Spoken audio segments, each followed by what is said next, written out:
Good morning and welcome to the second class of our family history course. Today we're going to be talking about how to search for genealogy primary sources online. So let's start with why should we look online? Well, it's easy. All you need is some very basic information that you should have gathered in your family interviews that we talked about last class, and you can find a wealth of information. Going online means that you have many different sources all in one location.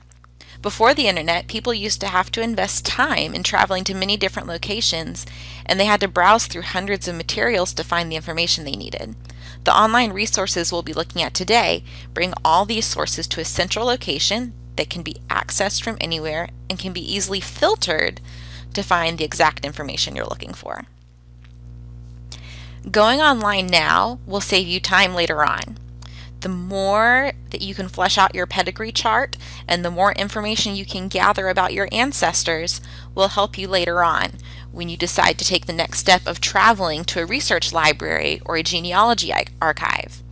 Having information in advance will allow you to make efficient use of your on-site time.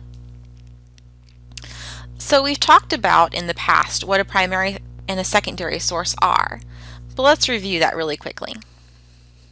A primary source is an eyewitness account of an event or a time period, and it was usually created during or close to the event or time period being described.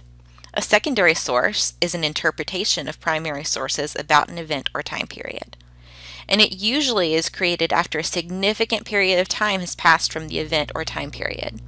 The main difference to remember is the degree of separation from the creation of the source and the event or time period it describes.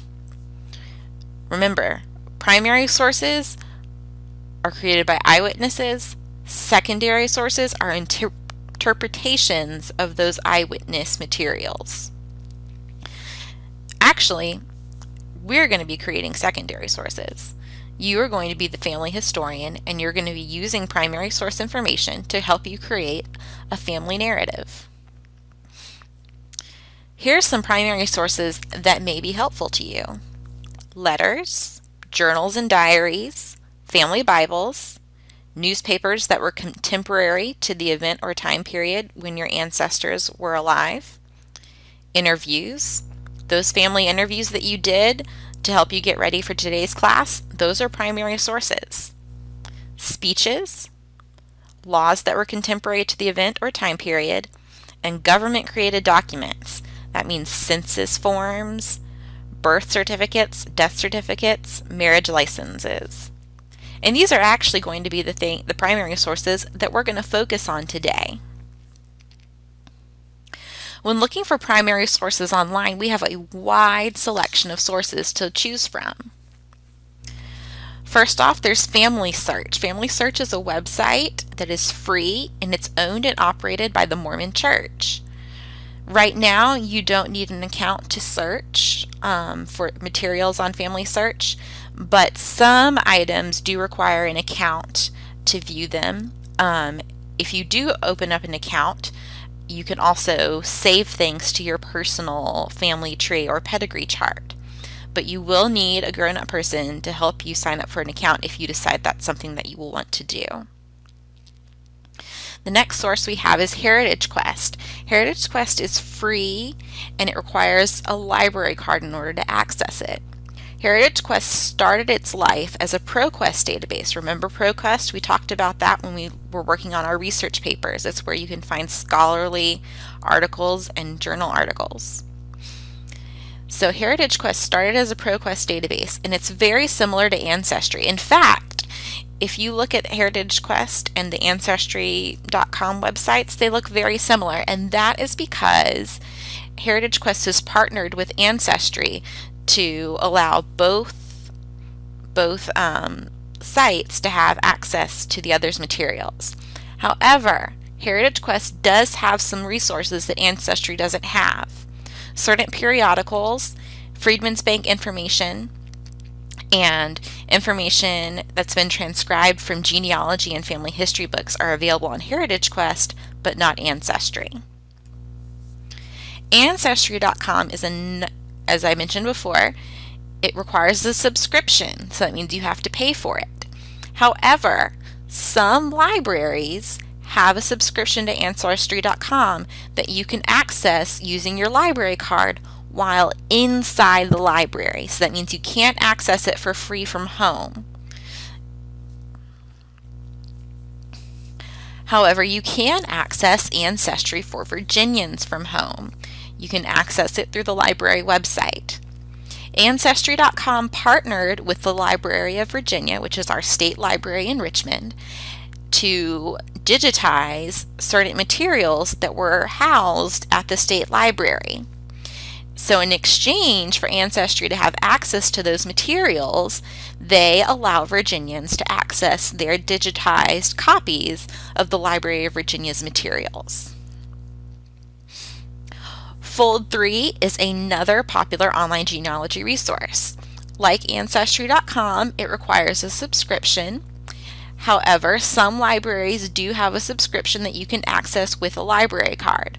Unfortunately, our library doesn't have access to this, and our library doesn't provide access to Ancestry.com. Only Ancestry for Virginians. If you're interested in Fold3, Fold3 offers access to digitized military records.